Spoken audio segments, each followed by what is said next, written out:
నమస్తే, welcome to Leo. ఎప్పుడెప్పుడు అని ఎదురు చూస్తున్నటువంటి యొక్క పుష్ప 2 మాత్రం రిలీజ్ అయిపోయింది. దాదాపు 12,000 థియేటర్లో రిలీజ్ అయినటువంటి ఒక పుష్ప 2 ఎలా ఉంది? మొత్తానికి బాయ్కాట్ పుష్ప 2 అంటున్నది నెరవేరిందా? మొత్తానికి సినిమా ఎలా ఉంది ఏంటి అనే దానిపై మనతో పాటు సీనియర్ జర్నలిస్ట్ హేమసుందర్ గారు ఉన్నారు. వారిని అడిగి తెలుసుకుందాం. సార్ నమస్తే. నమస్తే సార్, పుష్ప 2 ఒక గ్రాండ్ ఓపెనింగ్ అనుకోవచ్చు. దాదాపు 12,000 థియేటర్లలో ఓపెనింగ్ అంటే మటుకు అది నిజంగా చెప్పాలంటే ఖచ్చితంగా తెలుగు సినిమాకి ఇది ఒక అరుదైన రికార్డ్ అని చెప్పుకోవచ్చు. అయితే కలెక్షన్స్ ఎలా ఉంటాయని చెప్పి సాయంత్రానికి దానికి సంబంధించి చూద్దాం మళ్ళీ. అదే మొత్తానికి సినిమా ఎలా ఉంది ఏంటి, అనుకున్నటువంటి ఒక అంచనాలు రీచ్ అయిందా లేదా? ఇంత హైప్ అంటే తెలుగు సినిమాకి బాహుబలి 2 కూడా అంత అంచనాలు లేవు రిలీజ్ కాకముందు. రిలీజ్ అయిన తర్వాత కలెక్షన్స్ పరంగా అది ఒక రికార్డు, కానీ రిలీజ్ కాకముందు అంత అంచనాలు లేవు. కానీ బాహుబలి 2 కన్నా మించినటువంటి ఒక అంచనాల్ని మించిందా లేదా? నిజంగా బన్నీ ఫ్యాన్స్ కావచ్చు, అల్లు అర్జున్ ఆర్మీ కావచ్చు, వాళ్ళంతా సక్సెస్ అయ్యారా లేదా? మొత్తానికి తగ్గాడా లేదా తగ్గలేదా అంటే ఏం చెప్తాడు? అంటే సినిమా చూడటానికి ముందు అసలు రివ్యూలు ఎలా ఉన్నాయి దాని మీద, ఎందుకంటే నేను రాత్రి 9:30 షోకి వెళ్ళాల, ఉదయం 5:30 షోకి వెళ్ళాను. కాబట్టి రాత్రి నుంచే రకరకాల టాక్స్ అయితే వస్తున్నాయి. అవన్నీ చూసుకుంటే మళ్ళీ ఆ ప్రభావం నా రివ్యూ చెప్పడానికి నా మీద పడద్దేమని ఒక విధంగా భయం వేసింది. అయినా ఆపుకోలేక 1 గంటకి షో 1:30కి ఫ్రెండ్స్కి మెసేజ్ పెట్టి, మన ఫ్రెండ్స్ వెళ్ళారు కొంతమంది. ఎలా ఉందంటే వాళ్ళ నుంచి వచ్చిన ఒక రకరకాల టాక్స్ ఉన్నాయి, ఫ్రెండ్స్ నుంచి కూడా రకరకాల టాక్స్ ఉన్నాయి. అయితే దాన్ని చెప్పే ముందు ఏంటంటే నా టాక్ ఎలా ఉందో నేను చెప్తా. ఎందుకంటే నా టికెట్ నేను కొనుక్కొని చూస్తున్నా, వాళ్ళు ఫ్రీ టికెట్తో వాళ్ళు నేను చూడట్లేదు ఈ మధ్యన. నేను స్వయంగా నేను కొనుక్కొని చూస్తున్నాను, మీకు అంతకుముందు కూడా చెప్పా. కాబట్టి నా టాక్ ఏంటంటే సినిమా 3 గంటల 20 నిమిషాలు దాదాపు ఉంది, ఇంకా 38 సెకండ్లు అనుకుందాం. జపాన్లో కథ స్టార్ట్ అవుతుంది.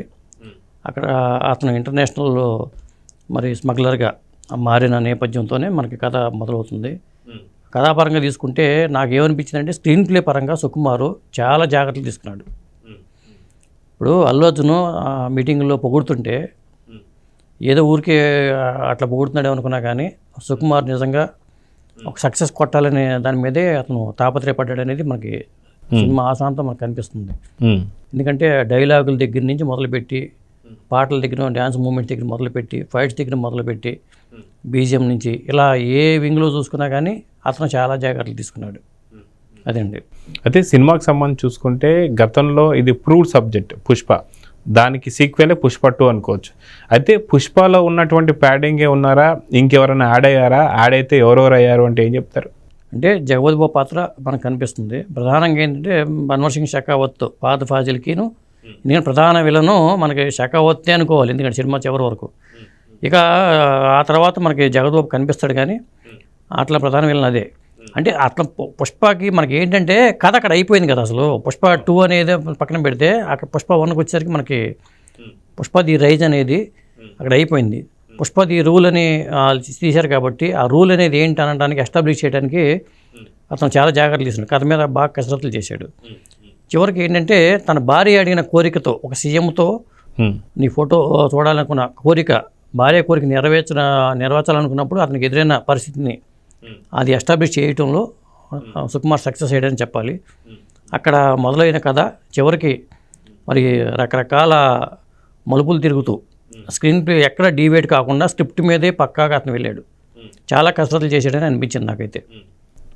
పుష్పరాజ్ అనేది ఒక పెద్ద క్యారెక్టర్ అయితే దానికి ఈక్వల్ లెంత్లో మనం శ్రీవల్లి క్యారెక్టర్ని చూసాం. అయితే రష్మిక మండన పాత్ర మనం పార్ట్ 1తో పోల్చుకుంటే పార్ట్ 2లో ఏ స్థాయిలో ఉంది అని చెప్తే ఏం చెప్తారు? పీక్స్లో ఉంది, చాలా హైలైట్ అని చెప్పాలి. శ్రీవల్లి పాత్ర అనేది చాలా హైలైట్ అని చెప్పాల్సి వస్తుంది. మరి ఆ శ్రీవల్లి పాత్ర డ్యాన్స్ మూమెంట్స్ కానీ, రష్మిక చేసిన డ్యాన్స్ మూమెంట్స్ కానీ, లేదా ఆ ఎమోషనల్ సన్నివేశాల్లో కానీ, ఆవిడ నుంచి నటన రాబట్టుకోవడంలో మరి సుకుమార్ ఏ పందా అనుసరించేది మాకు తెలియదు, కానీ రష్మిక అనే మంచి నటి ఉందనేది మాత్రం ఈ సినిమాతో. అప్పుడు నిజంగా చెప్పాలంటే మరి అల్లు అర్జున్కి నేషనల్ అవార్డు వచ్చింది, కానీ మరి ఈ సినిమా చూసుకుంటే మరి పుష్ప 2కి ఆ అమ్మాయి కూడా అవార్డుకి అర్హత ఉండేలాగా ఆ అమ్మాయి పాత్ర అయితే ఉందండి. అయితే పుష్పలో చూసుకుంటే పూర్తిగా పుష్పరాజ్ క్యారెక్టర్ ఎలా ఉంది ఏంటి అనే దాని మీద వెళ్తుంటుంది. శ్రీవల్లి మాత్రం ఇంటికి సంబంధించే పరిమితమైనటువంటి సంగతి చూస్తాం. ఇక్కడ పుష్ప 2లో శ్రీవల్లి క్యారెక్టర్ మళ్ళీ ఇంటికే పరిమితం అవుతుందా, లేదా బయట రాజకీయాల్లోకి ఏదైనా ఇన్వాల్వ్ అవుతుందంటే ఏం చెప్తారు? బయట ఇన్వాల్వ్ అవ్వదు. అంటే ఫ్యామిలీ లేడీగానే భార్య కోరిక నెరవేర్చే ప్రయత్నంలో జరిగిన ఇది తర్వాత వాళ్ళ అన్నదమ్ముల మధ్యలో సవతి తల్లి నీ ఇంటి పేరు వచ్చిన ఆ సందర్భాలు, మళ్ళీ అక్కడ గుళ్ళో అవమానాలు, ఇలాంటి ఎమోషన్స్, తర్వాత తల్లి అవ్వటం, ఆ అమ్మాయి తల్లి కాబోవటం, ఇంకా పిల్లలు పుట్టరు, ప్రెగ్నెంట్ కావటం అనే సన్నివేశాల వరకు ఇందులో చూపించారు. ఇక పుష్పరాజుగా మాత్రం వైల్డ్ ఫైర్ అంటూ డైలాగ్ వచ్చింది మనకి. ఒక విధంగా చెప్పాలంటే అల్లు అర్జున్ చెలరేగిపోయాడని చెప్పాలండి. పుష్పకు సంబంధించిన, పుష్పరాజుకి సంబంధించినటువంటి ఫ్రెండ్స్ కావచ్చు, వాళ్ళంతా కామెడీ సీన్స్ కూడా మనకు బాగానే పండే అని చెప్పుకోవచ్చు. సో దీంట్లో కామెడీ పాళ్ళు ఎంతవరకు ఉన్నాయంటే ఏం చెప్తారు? పెద్ద కామెడీ పాలు పెద్దగా లేదు, కొద్ది సీరియస్ మీదకి వెళ్ళింది. ఎందుకంటే బన్వర్ సింగ్ షెకావత్ ఎత్తుకి పై ఎత్తులు పుష్పరాజు ఎలా వేసాడు, ఎర్ర దొంగలని చేరవేయటంలో, మరి అంత పెద్ద భారీ ఎత్తున చేరవేయటంలో పుష్పరాజు ఎలా సక్సెస్ అయ్యాడు, దాన్ని అడ్డుకోవడానికి షెకావత్ ఏం చేశాడు. మనకి ఫస్ట్ పార్ట్లో కూడా పుష్పరాజు తెలివితేటలకు కనిపిస్తాయి, ఇందులో కూడా మనకు ఆ తెలివితేటలను చక్కగా డైరెక్టర్ హ్యాండిల్ చేయగలిగాడని అనుకుంటున్నాను నేనైతే. సినిమాలో ఆద్యాంతం మిమ్మల్ని అలరించింది ఏంటి అంటే ఏం చెప్తారు? చాలా హైలైట్స్ ఉన్నాయండి.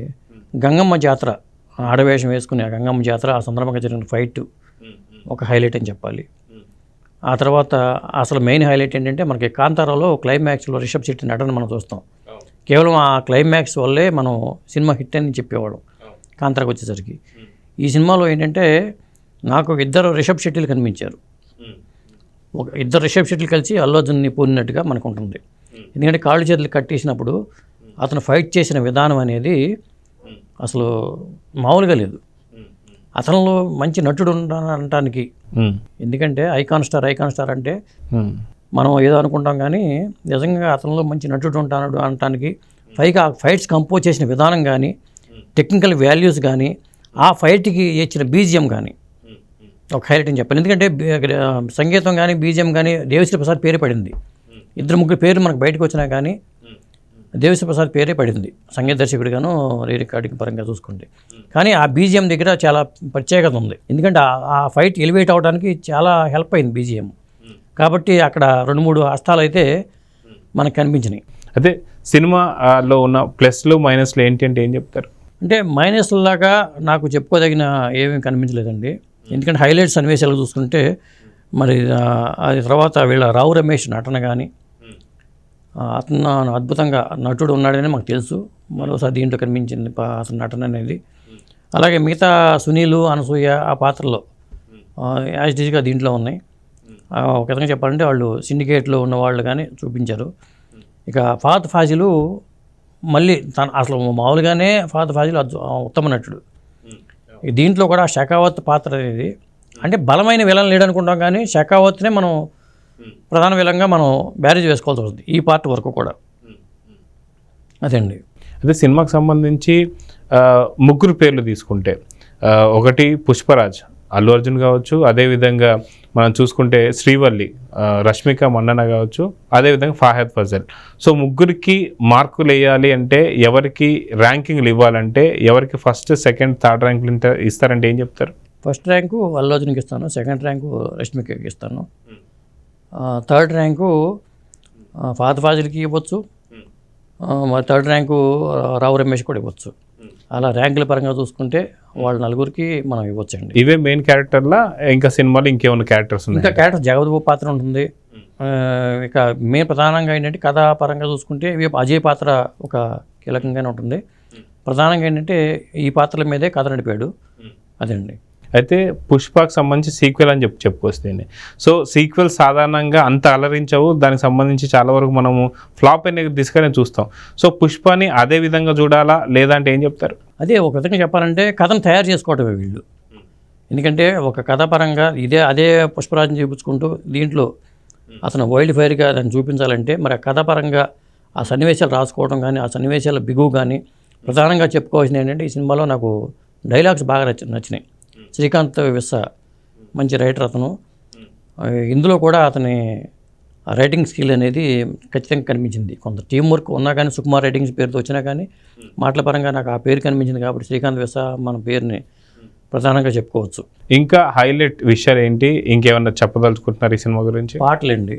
ప్రధానంగా ఏంటంటే పాటల పరంగా రష్మిక డ్యాన్సుల పరంగా కానీ, గంగమ్మ జాతరలో మరి అతని నటన కానీ, ఐటమ్ సాంగ్, మరి శ్రీలీల ఐటమ్ సాంగు, అది కూడా మంచి మనం చూసాం లాస్ట్ టైం కూడా పుష్పకు సంబంధించి ఊ అంటావా మామ ఊ అంటావా అనే ఏదైతే ఉందో ఈ పాటకు సంబంధించి సమంతకు మంచి పేరుని తీసుకొచ్చింది. సినిమాకి ఎంతైతే క్రేజ్ వచ్చిందో అంతే విధంగా ఆ పాటకు వచ్చింది. సో ఇక్కడ కిసిక్కి సాంగ్కి అదే పేరు వచ్చింది, ఏమాత్రం తగ్గదు ఈ పాట. దానికి మాత్రం ఏమాత్రం తగ్గదని చెప్పొచ్చండి.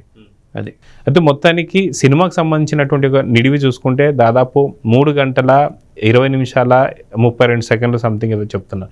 సో నిడివి నిజంగా సాధారణంగా గతంలో చూసుకుంటే కొన్ని సినిమాలకి అంత నిడివితో వచ్చిన సినిమాలు లేదు తగ్గించాలి అని చెప్పి ట్రిమ్ చేయాలని చెప్పేసి అన్నారు. కొన్ని తగ్గించారు, కొన్ని తగ్గించకుండా రిలీజ్ చేసినా సరే కొద్దిగా పెద్దగా లేదు. సో ఈ సినిమాకు కూడా సేమ్ అదే విధమైనటువంటి ఒక మాటలు వినిపిస్తున్నాయా? మీకేమనిపిస్తుంది? అంటే ల్యాగ్ ఉంటే తగ్గించాలి అవసరం అయితే. నాకైతే ఎక్కడ ల్యాగ్ కనిపించాల. కొంతమంది ఏమన్నారంటే ఫస్ట్ హాఫ్ బాగుండలేదు, సెకండ్ హాఫ్ బాగుందని కొంతమంది అన్నారు. నాకు సెకండ్ హాఫ్ కన్నా ఫస్ట్ హాఫ్ బాగుంది. మరి నేను ప్రత్యేకమైన వ్యక్తినో లేకపోతే నాకు అందరికీ రూట్లో నేను ఆలోచన తెలియదు, కానీ నాకు సెకండ్ హాఫ్ కన్నా ఫస్ట్ హాఫ్ బాగుంది. సెకండ్ హాఫ్లో కొన్ని సన్నివేశాలు ఎలివేషన్ అయితే బాగుంది. అది నిడివి అయితే తగ్గించాల్సిన అవసరం ఏమీ లేదు. ఎందుకంటే మనం జనాలు రకరకాల టాక్స్ విని ఒక్కోసారి కట్ చేస్తూ ఉంటారు. తగ్గించాల్సిన అవసరం కూడా కనపడదు నాకు. సో ఒక మాటలో చెప్పాలంటే ఏం చెప్తారు ఈ సినిమా గురించి? తగ్గాల్సిన అవసరమే లేదు. అది మరి అల్లు అర్జున్ తగ్గాల్సిన అవసరమే లేదని నేనైతే ఒక మాటలో చెప్పగలను. అదండి. అదే ఈ సినిమాకి మీరు ఇచ్చే రేటింగ్ ఎంత? నేనైతే 5కి 3.5 ఇస్తానండి. సినిమాలో ఆ విషయం అయితే ఉంది. ఖచ్చితంగా రకరకాల టాక్స్ వస్తాయి, కానీ నా టాక్ అయితే నేను ఎప్పుడు చెప్తాను ఉంటాను ముందుగానే. నా టాక్ ఇది, నా వేరే టాకులతో నాకు పని లేదు. అదండి. చూద్దాం. మరి మొత్తానికి పుష్పకు సంబంధించి ఇంకొక మెయిన్ క్వశ్చన్ ఏంటంటే దీనికి సీక్వెల్ ఉంటుందా ఉండదా అంటే ఏం చెప్తారు? అది వాళ్ళైతే పుష్ప 3 ది ర్యాంపేజ్ అని చెప్పి వాళ్ళు టైటిల్ వేశారు. అయితే పుష్పరాజ్ పాత్ర ఏమవుతుంది అనేది ఒక సస్పెన్స్ చివరిలో. మరి ఆ తర్వాత పుష్పరాజుకిను ఇంకొక పాత్ర ఎంటర్ అవుతుంది. ఆ పాత్ర ఎవరు వేశారు అనేది కూడా మనకు చూపించలేదు. కల్కిలో కృష్ణుడు ఎవరు అన్నట్టుగానే ఆ వ్యక్తి ఎవరు అనేది ఒక సస్పెన్స్. సో చూద్దాం సార్. మొత్తానికి ర్యాంపేజ్ ఎప్పుడు రాబోతుంది, ఏం సంగతి అనేది చూద్దాం. మరి ఏం జరుగుతుంది. నమస్తే. నమస్తే అండి.